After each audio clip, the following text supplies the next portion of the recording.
Hello, everyone. I'm glad you're here. Please like and subscribe so I can tell more interesting stories. Now let's get started. I never thought one smudge on a rock could ruin my entire afternoon.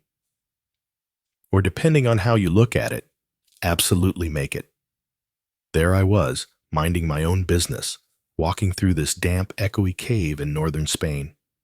Tourist map folded like origami in my back pocket when I saw it.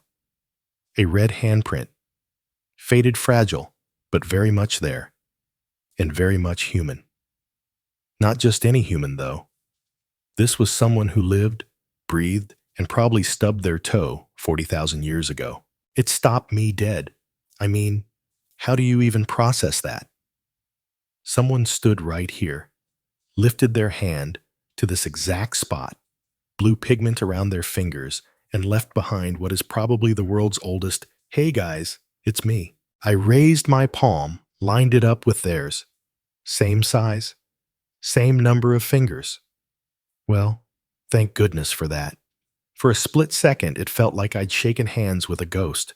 What hit me wasn't just the age of it. It was the question that slammed into my skull. Like walking face first into a cave wall. Why on earth did they do this? I mean, survival back then wasn't exactly optional. You either chased your dinner or became someone else's dinner. You spent your day dodging lions, stitching animal guts into something vaguely coat-shaped, and arguing over whose turn it was to keep the fire going. And yet somehow, someone paused. All that paused, the absolute chaos of existing, and thought, you know what this wall needs? My hand, in red. Historians still debate whether this was ritual identity boredom or some early version of social media. Like maybe it was the Paleolithic equivalent of carving your initials into a school desk. Or maybe something deeper, a spiritual fingerprint. No one really knows. But let me tell you, the second I saw it, something shifted. It's like the air thickened. The smell of damp stone and old dust suddenly mixed with something else, this weird sense of presence. Like I was being watched. Not in a spooky horror movie, way more like noticed. And it wasn't just the handprint. As I looked closer, I noticed faint dots, zigzag scratches. They were everywhere once you knew how to spot them. A tiny universe of marks whispering from the past. A language I didn't speak, but somehow understood, kind of like when you overhear a toddler explaining something completely made up to their teddy bear. You don't get the words, but you totally get the vibe. You know what's even crazier? This particular cave isn't even the oldest. In Sulawesi, Indonesia, there's a hand stencil that dates back 500 years. Someone stood there on the edge of nowhere, sprayed red ochre around their hand and bam art. That's older than the pyramids, Stonehenge written language. Older than pretty much everything. But here's the fun part. Scientists still argue like full-on academic brawls over whether art began in Europe, Asia, or Africa, or whether it popped up independently in multiple places at once. Because it seems as soon as humans got a spare minute, they didn't invent a better spear or a more waterproof hut. No, they made art. Let that sink in. Before farming, before writing, before even the wheel. Somebody said this cave could use a little pizzazz, and I get it. Standing there palm pressed against that cold stone, I felt it. That ache, that need to say I was here. It's weird, isn't it? I mean, think about your phone, your photos, your notes, your texts. All little echoes saying the same thing. This happened. I existed. I mattered. Turns out that's not new. Not even close. There's even this odd little fact. Most people don't know. Some of these handprints are missing fingers. And no, it's not because prehistoric people were extra clumsy with stone tools. Some anthropologists think it might have been a form of sign language, a ritual gesture, or maybe even a code only their tribe understood. Or hey, maybe someone just got cold and tucked a finger in. Historians still debate that one too. I stood there longer than I meant to. Way longer. The tour guide passed me twice and gave me that look. You know, the one that says, "Sir, please stop emotionally bonding with the artifacts." But I couldn't leave. Not yet. Because that handprint wasn't just a mark. It was a question, a doorway, a whisper from someone whose name is gone, whose face is gone, but whose presence somehow survived everything the universe could throw at it. And that's where this whole story begins. Me, in a cave, hand on stone, asking the oldest question humans have ever asked. Why do we make art? I kept thinking about that handprint long after I left the cave. I mean, it followed me mentally, not in some horror movie way. I sat in my car, staring at the steering wheel like it had the answers. Spoiler, it didn't. What hit me the hardest was realizing how unnecessary art is. Like, strictly speaking, nobody needs it to survive. You don't eat a painting. You don't fend off a saber-toothed tiger with a doodle. No one ever caught dinner by sketching a bison into existence, though. Hey, wouldn't that be handy? And yet, there it is. Art exists from the very beginning. As soon as humans figured out how to make fire-sharp tools and shelter, they immediately pivoted to, okay, now let's decorate something. Priorities, right? Historians still debate whether that shift from pure survival to creativity was sudden or gradual. Like, did some Neanderthal just wake up one day, stretch, and go, you know what? This cave looks depressing. Let's jazz it up with some mammoths. Or was it more of a slow burn over generations? Either way, something snapped into place. Something that no other species ever really mastered. I mean, sure, crows use tools. Dolphins have signature whistles, basically names. Even octopuses are weird little escape artists. But none of them painted on cave walls. None made jewelry out of seashells just because it looked nice. And that's where things get interesting.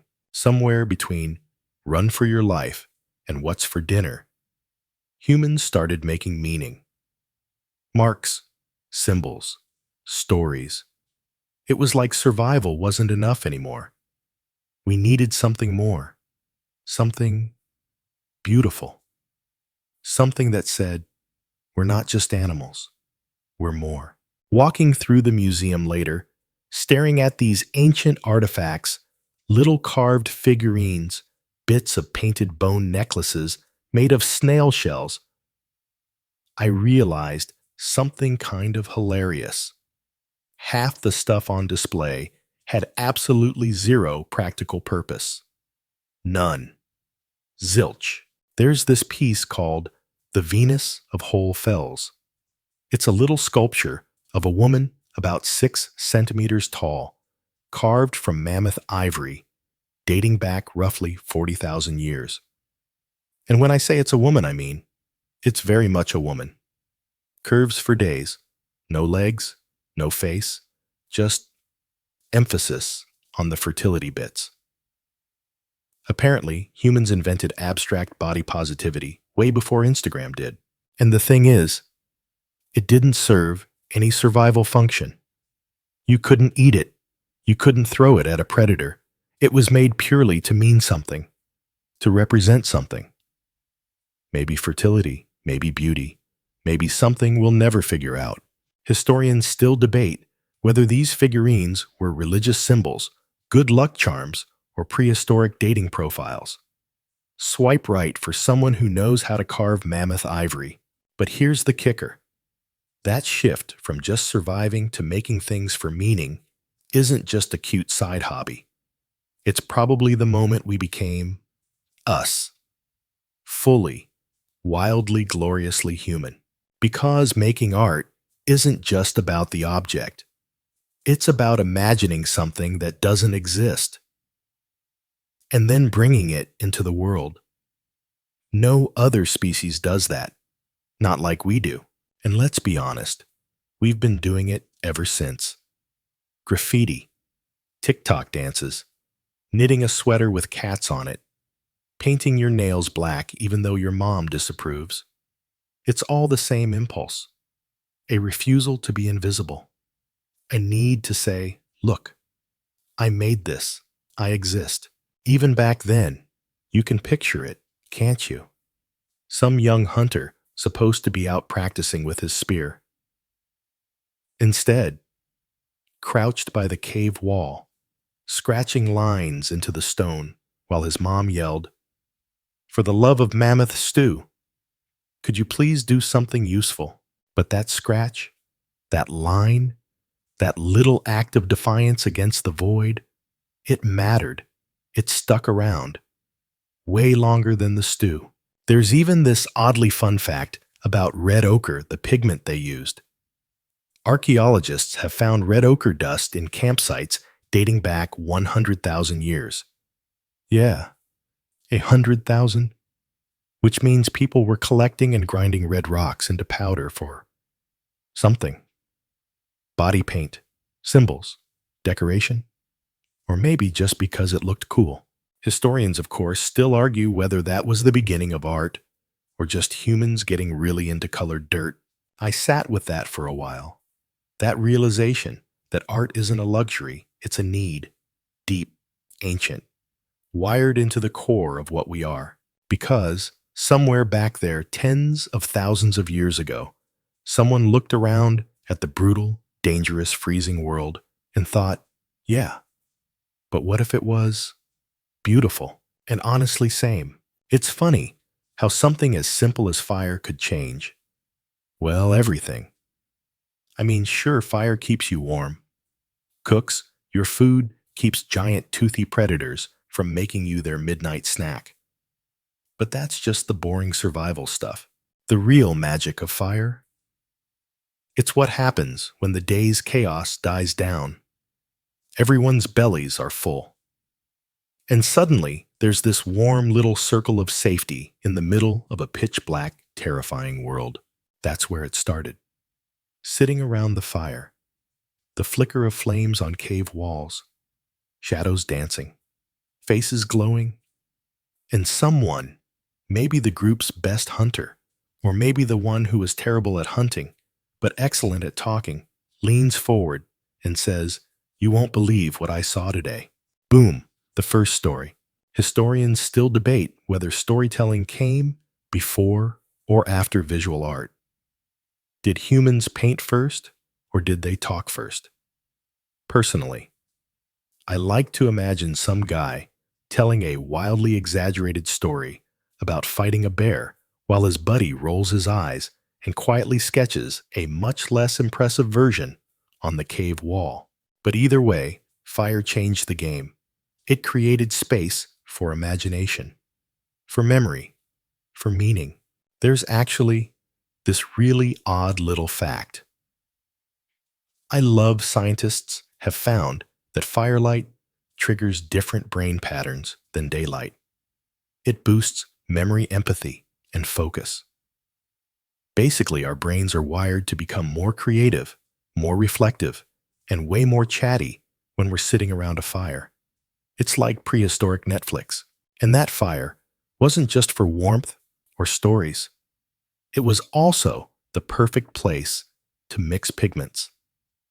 Imagine someone crushing red ochre, stirring it with animal fat, testing it on their palm.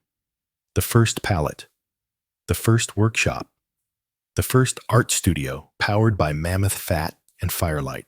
I can't stop picturing it. A group huddled together. Someone humming. Someone stirring ochre. Someone practicing hand stencils on their own skin. And someone else. Someone brave. Looking at the cave wall, gulping and thinking, okay, here goes nothing. The first line, it probably wasn't straight. It probably wasn't pretty. Maybe just a scratch. Maybe a blob. Maybe a stick figure mammoth that looked suspiciously like a potato with legs. But oh, what a moment that must have been. That first mark. The second someone realized, hey, wait, this stays. This doesn't wash away. This means something. Historians still argue whether the earliest marks were symbolic or just doodles. Some think they were teaching tools. Others think they were maps. Some believe they were attempts to control the world, to draw an animal meant to summon it, hunt it, or honor it. All I know is, standing in front of those ancient scratch marks, I felt it. That spark, that whisper, that insane, beautiful, ridiculous leap from this is to this could be. And honestly, isn't that what we do? Even now? Sit in rooms, lit by little artificial fires, screens, lamps, phone flashes telling stories, making marks, trying to say, here's what happened, or at least, here's how I remember it. There's even evidence that the earliest storytellers weren't always the strongest, the fastest, or the most useful in a fight. But they were valued deeply. Tribes with strong storytelling traditions tended to survive longer. Their knowledge lasted. Their lessons stuck. Their kids grew up knowing which berries killed you and which ones just gave you the runs. Crucial stuff. I imagine the storyteller leaning into the firelight, casting long shadows, voice dropping to a whisper, as everyone leans in closer. Kids wide-eyed, elders nodding, someone laughing at the part where the mammoth nearly stepped on Uncle Oog. The story ends. The fire crackles. Silence. Then, someone picks up a chunk of charcoal, walks over to the wall, and makes it permanent. And just like that, art and story became the same thing. It wasn't just survival anymore. It was memory, identity, legacy. Because if the saber tooth gets you tomorrow, what's left? What do you leave behind? A line, a mark, a story. Something that says, I was here. I couldn't stop thinking about that first line. What was it really? A mistake, a test, or a tiny act of defiance against oblivion? Standing in front of those scratch marks on a cave wall, I realized it probably wasn't fancy. No one grabbed a brush and painted a masterpiece right out of the gate. Nah. It was probably crooked, rough, imperfect, maybe even accidental. Some kid dragging a stick through the mud. Some bored hunter scratching a rock while waiting for the rain to stop. But that's the thing. That scratch stayed. It was permanent. Longer than the bones buried in the ground. Longer than any fire ever burned. Longer than any name ever whispered. And once that first mark existed, something clicked. Historians still debate whether that moment was planned or stumbled upon. Was it an intentional symbol? Like this means bison, or this means danger? Or was it someone realizing that dragging a red-soaked finger left a line, and then going, whoa, cool? One of my favorite weird little facts is that some of the oldest known lines aren't even animals or hands, they're just crosshatch patterns. Zigzags. Hashtags before hashtags were a thing.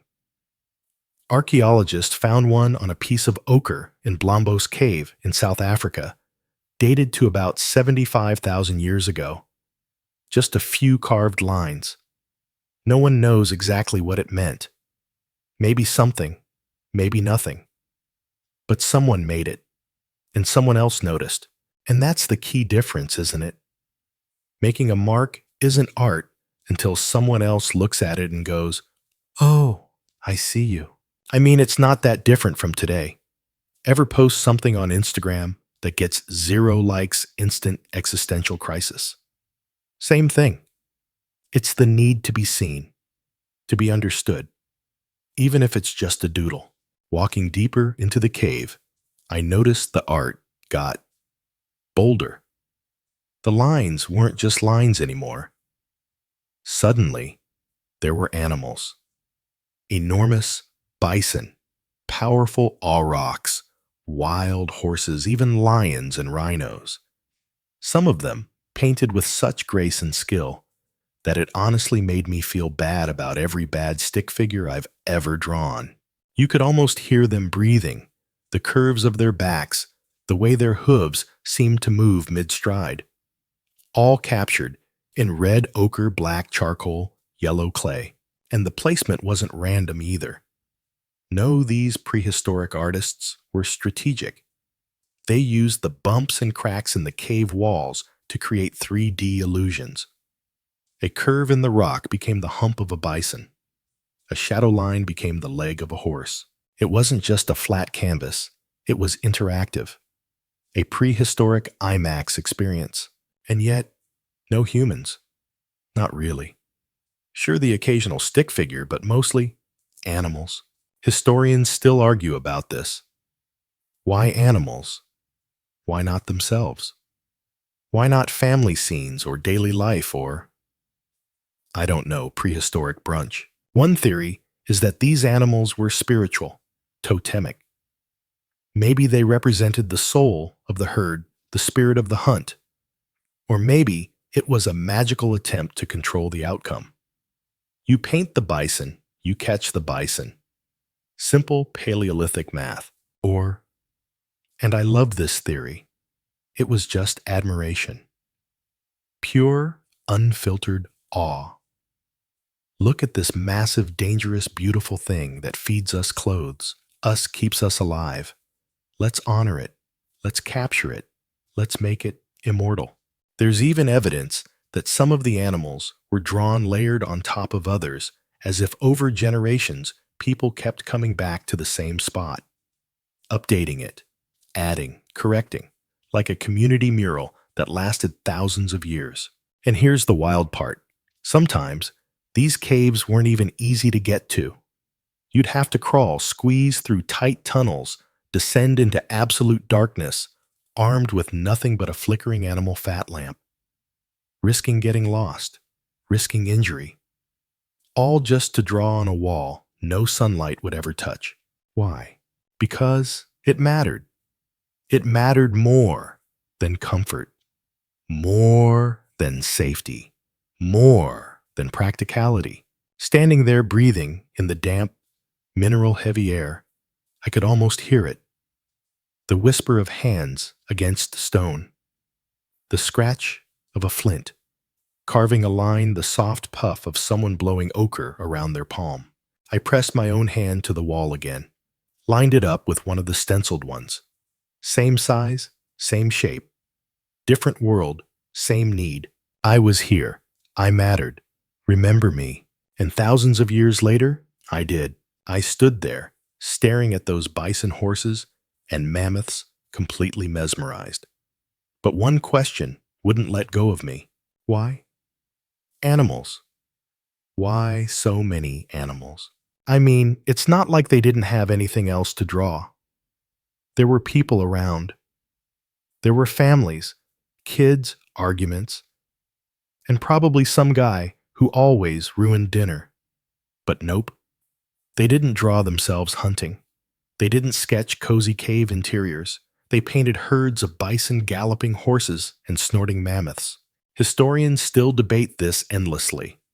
Was it religious symbolic? Did they believe that drawing an animal gave them power over it? Or was it just admiration? A kind of prehistoric fan art for the natural world. Standing there, I felt like I was in the middle of a time machine. The outlines of those animals were so alive. The curves of their bodies followed the natural bulges and dips of the stone, using shadows and cracks to add depth. Whoever did this wasn't just surviving, they were observing, studying. They understood how muscles moved, how light hit fur, how hooves blurred when in motion. And the scale, oh man, the scale was something else. Some of those animals were larger than life, towering, dominating the entire wall, and others were tiny, tucked into corners like secrets, almost like the artists were telling stories without words. Some animals were drawn, pierced by spears, others standing proud, unbothered. But what made me stop, what really got me, were the eyes. You could tell they cared about the eyes. Wide, alert, alive. As if somehow these creatures were watching back. Here's a wild little fact. Some researchers think that the flickering firelight in the caves would make the images look like they were moving. Picture it. Flames dancing, shadows shifting. The painted herd comes alive, stampeding across the rock in flickering bursts of orange and black. The first animation. And that's not even the weirdest part.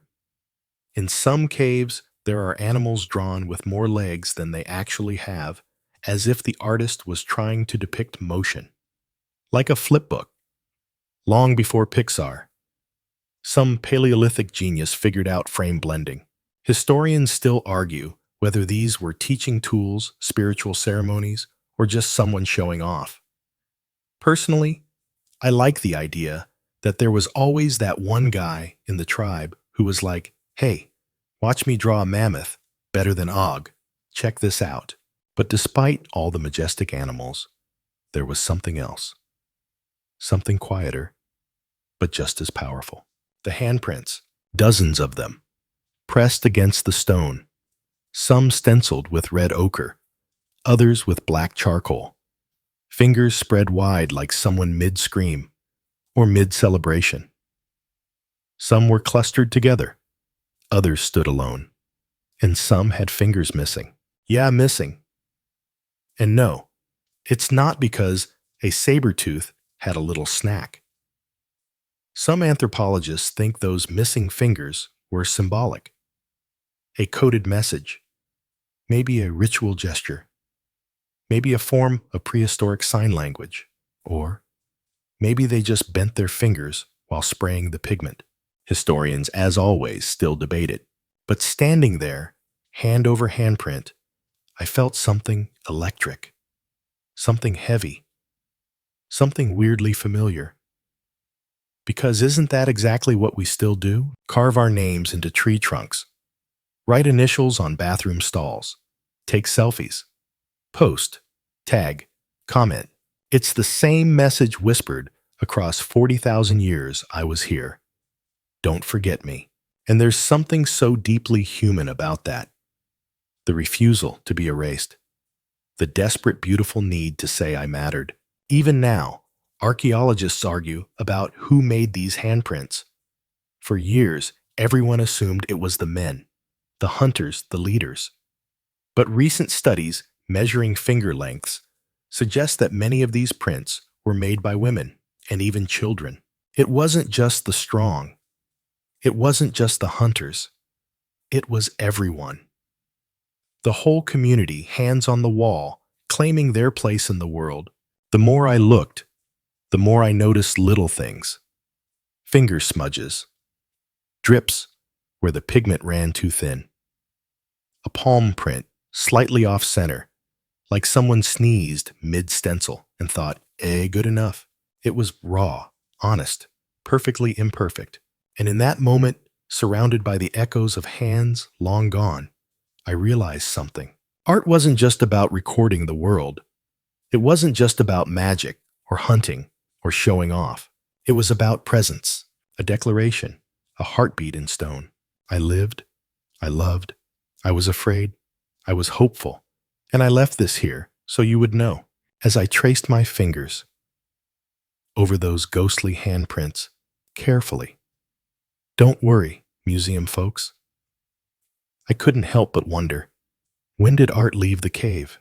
Because, spoiler alert, it didn't stay trapped on those damp walls forever. Once humans figured out that they could mix pigment-shaped stone and leave a mark, we absolutely went wild with it. Art started spilling out into everything: clothes, tools, even our bodies. One of the coolest things I've ever seen isn't a cave painting at all. It's a tiny bead, a shell bead, found in a cave in Morocco, 82,000 years old. Someone drilled a hole through a little shell, probably threaded it on a string, and wore it. Think about that. Jewelry, decoration, not food, not a weapon. Just beauty, identity. A portable piece of art that said, "Look at me, I belong." Or maybe, "I'm special." Historians still debate whether it was purely decorative, a sign of status, or maybe a charm to ward off bad luck. But either way, someone wore that. Someone looked at their reflection in the water, adjusted that little bead, and walked taller. And that wasn't the only thing. We started making figurines, little carved animals, little exaggerated human forms. The famous Venus figurines popped up all over Europe, tiny sculptures of women with big hips, big chests, and no faces. People argue endlessly about what they meant. Fertility, symbols, spiritual objects, ancient beauty standards, or maybe hot take incoming. Maybe they were love tokens, gifts, the Paleolithic version of leaving a mixtape on someone's doorstep. Hey, made this for you. Please like, comment, and consider mating with me. But it didn't stop there. Humans started carving designs into their tools, scratching patterns into pieces of bone, making marks on antlers, decorating the things they used every day, turning the practical into the personal. Imagine sharpening your spear and thinking, it could use a few stripes, maybe some dots, because why not? Even back then, we couldn't resist making things prettier than they needed to be. There's even evidence, brace yourself for this one, that some groups started tattooing themselves. Yeah, body art. It's a little harder to prove, because skin doesn't fossilize well. But some ancient tools have been identified as likely tattoo needles, and there are preserved mummies from later eras whose skin is covered in ink. So yeah, prehistoric ink was totally a thing. And honestly, that tracks. We've been turning our bodies into walking canvases since forever. Historians still debate whether tattooing was for spiritual protection, tribal identity, beauty, or just because someone thought it looked cool.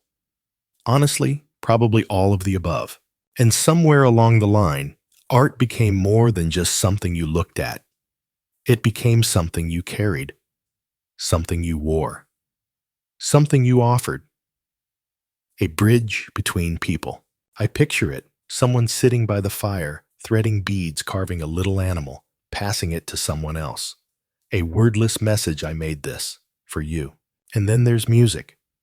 Oh yeah, we didn't just stop at pictures.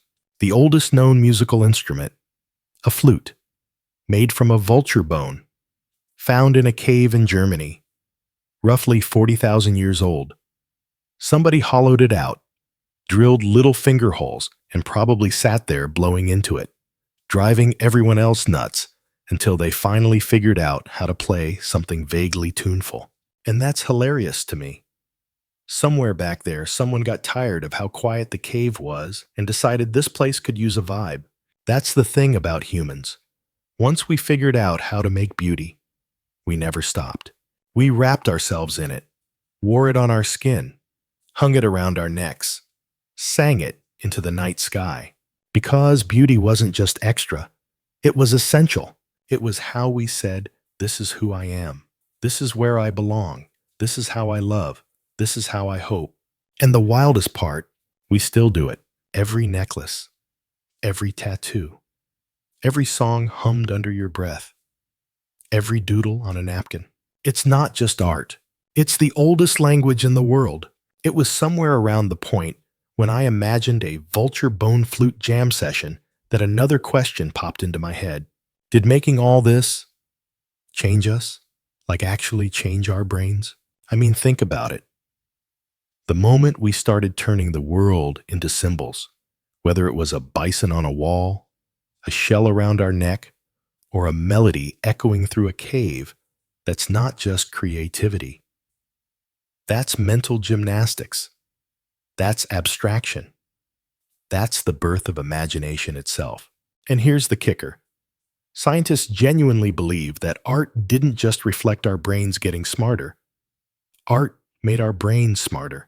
There's this thing called cognitive fluidity, a fancy term that basically means our brains started linking different types of thinking together.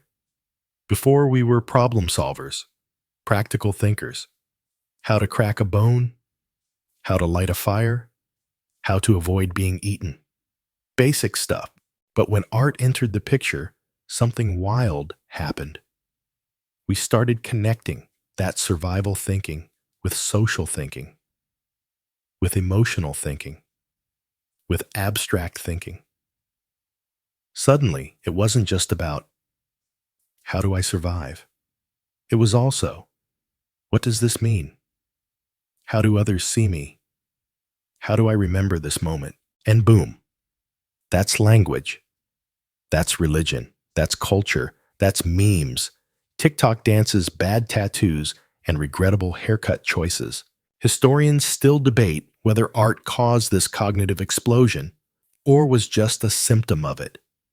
Either way, the evidence is pretty convincing.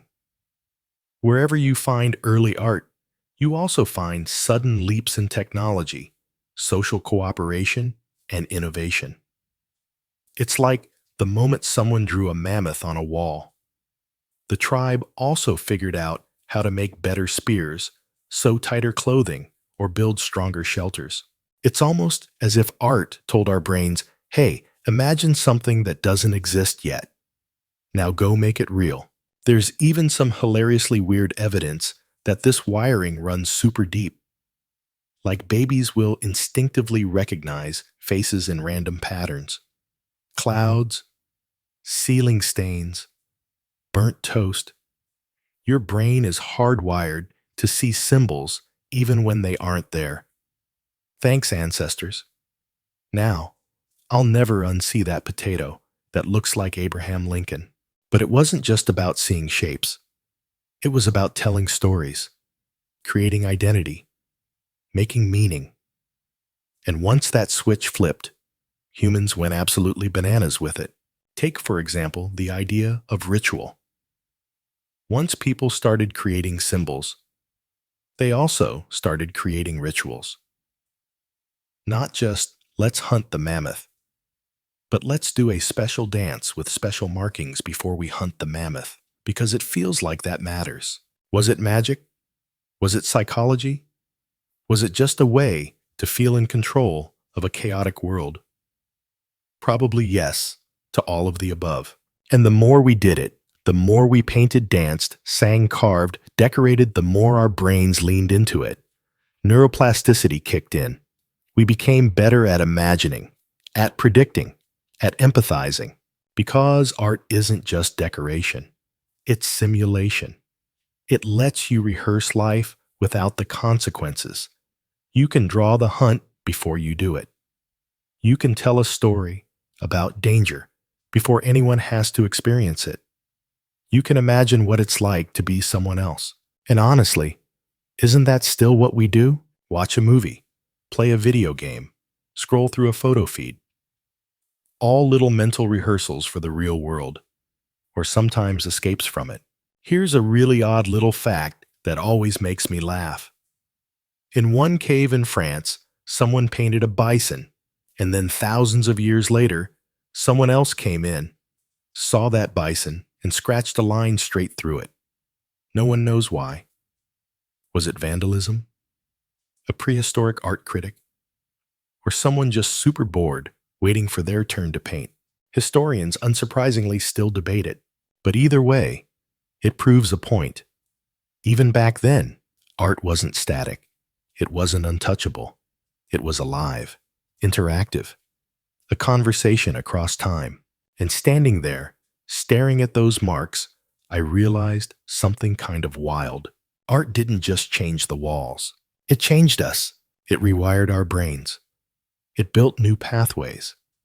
It taught us how to dream bigger, think deeper, and imagine futures that didn't exist yet.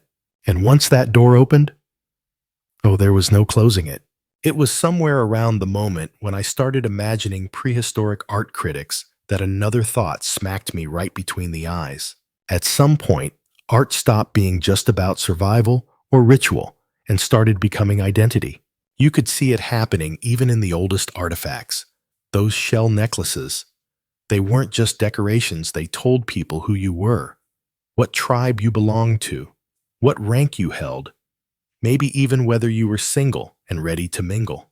Historians still debate whether the earliest jewelry was purely aesthetic or loaded with social meaning. But honestly, does it even matter? Because either way, the second you hang something shiny around your neck, you're sending a message. Look at me. Notice me. Understand something about me before I even open my mouth.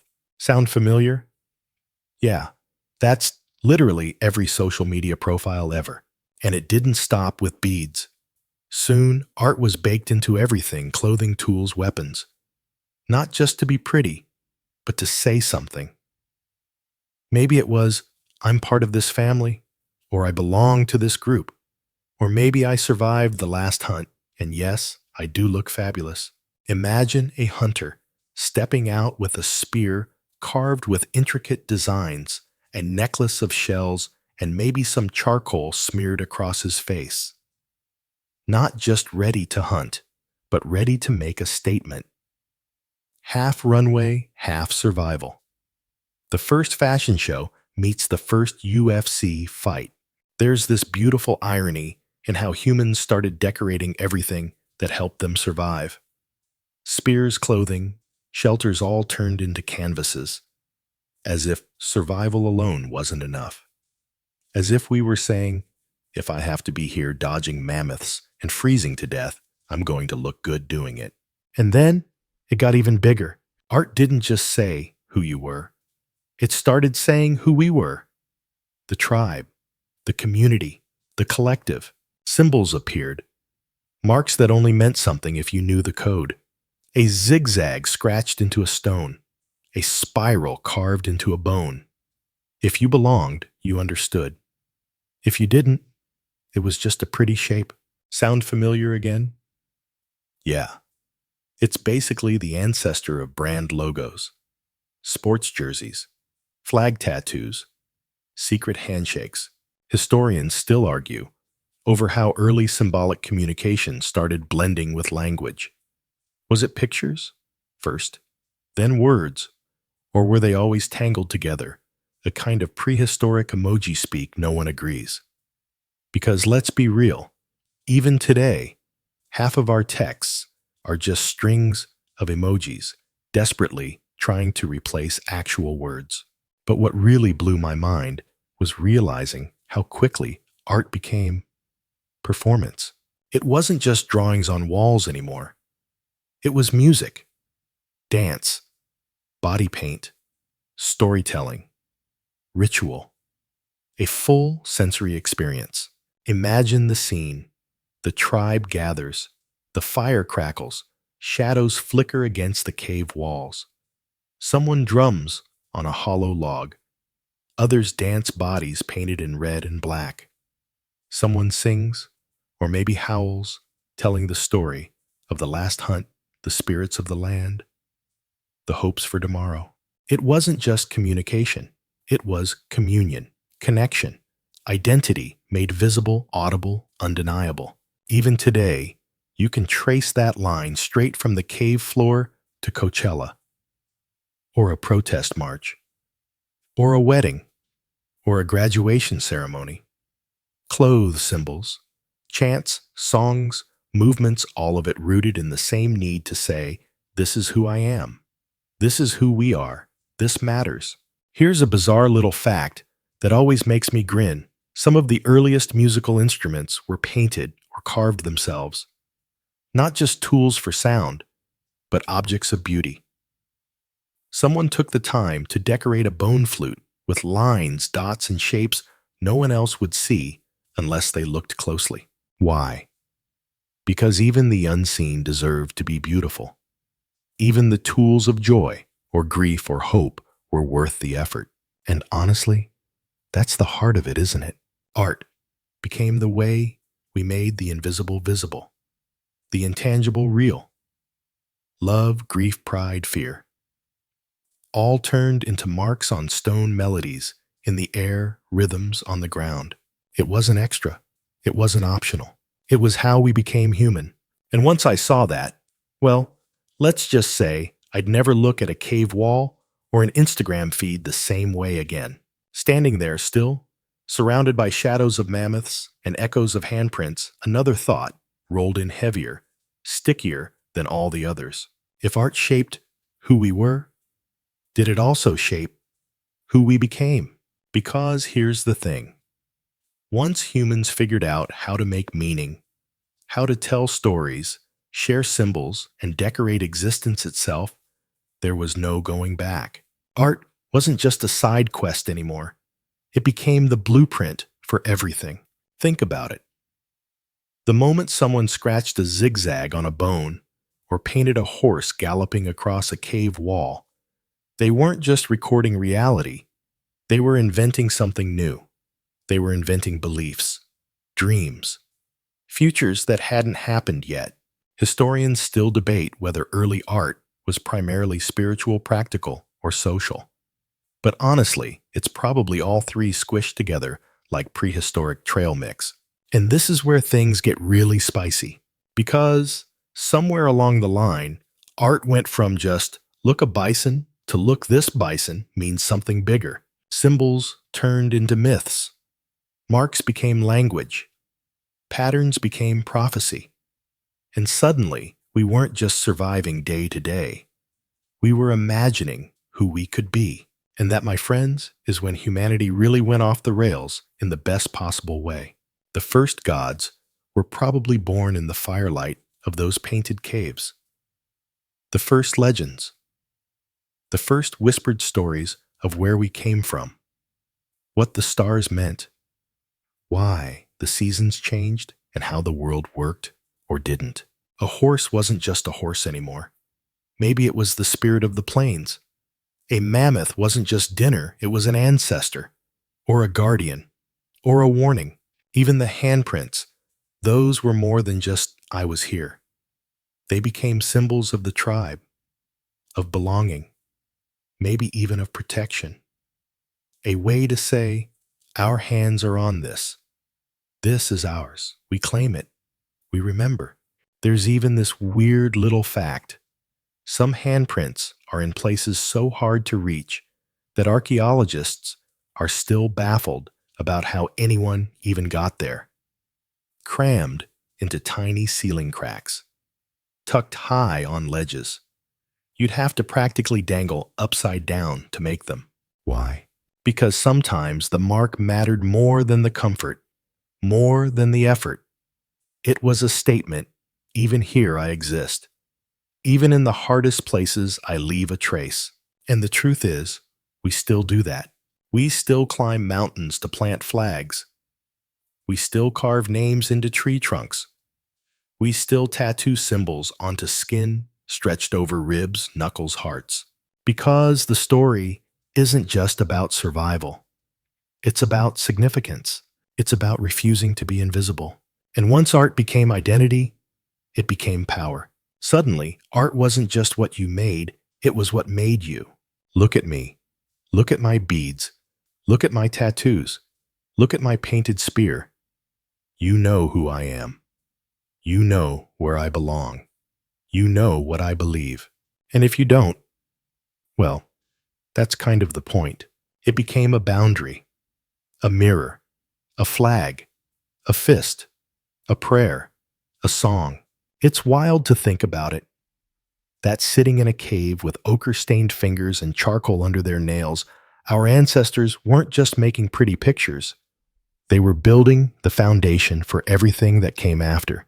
Language, religion, culture, politics, fashion, TikTok trends, wedding dances, protest signs, neon hair dye, Spotify playlists.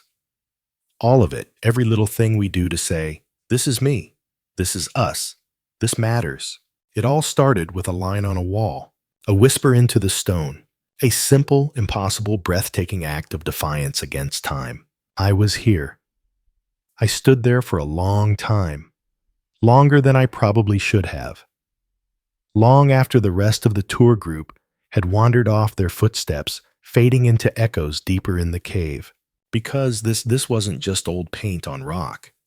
It wasn't just archaeology or anthropology or a cool detour on my vacation. It was a mirror stretching across 30,000, 40,000, maybe even 100,000 years. And staring into it, I realized something I don't think I'll ever unrealize. This is still us. The same hands that pressed pigment to stone now press thumbs to phone screens. The same minds that scratch zigzags into bones now scribble signatures, doodle in the margins, type tweets, post selfies, paint murals, design logos, and drop fire mixtapes on the internet. It's the same need, the same heartbeat, the same whisper across time. I was here, I mattered, I want you to know me. Historians still debate whether the earliest artists thought their work would last, whether they knew some stranger tens of thousands of years later would stand where they stood and feel exactly what I was feeling. I don't know if they imagined it, but it happened anyway, and in that moment, I felt it. This shimmering thread stretched tight through time, connecting me to someone whose name is long gone, whose language is lost, whose life is nothing but dust and bones, and yet not gone, not forgotten, because their hand is still here. Their mammoth still runs across the wall. Their voice, silent but loud as ever, is still whispering through stone. Look, look, look, I was here. And when I finally stepped back, one last thought hit me like a mammoth at full speed. Art doesn't last because it's made of stone or pigment. It lasts because it's made of us. Because as long as there are humans, messy, curious, terrified, hopeful humans, we will keep making. We will keep leaving marks. We will keep trying to outwit the void with beauty, with meaning, with the impossible magic of saying I existed. And when I walked out of that cave, blinking into the sunlight, I realized something else. The cave wall didn't end here. The world is the wall now. Every sidewalk chalk drawing, every mural on a city street, every tattoo, every photo, every song sung badly in the shower. It's all part of the same thing. The first human art never ended. It just moved. It moved into us, and it's still moving. It always will. So, as we come to the end of this little journey together, I want you to picture something. A hand, pale wrinkled maybe, or young smooth. Doesn't matter. A hand, pressed against a cold, damp stone wall, thousands of years ago. Fingers splayed wide, breath held, a mouth fills with red ochre dust. And then, a puff of air, a whisper of pigment, a mark left behind, a message no words could ever quite capture. I was here. And now, thousands of years later, here you are, listening, breathing, existing, leaving your own marks in ways big and small, whether it's a painting, a voice message, a silly doodle, a song you hum to yourself when no one's around, or a quiet thought you never even say out loud. It matters because the world itself is one giant cave wall. And every one of us, we are the painters, the storytellers, the memory keepers. We are the whisper in the stone. And the story isn't over. It never was. Thank you for being here. Thank you for listening. If you enjoyed this story, please like and subscribe so I can keep telling more. Until next time, stay curious, stay creative, and remember, you were here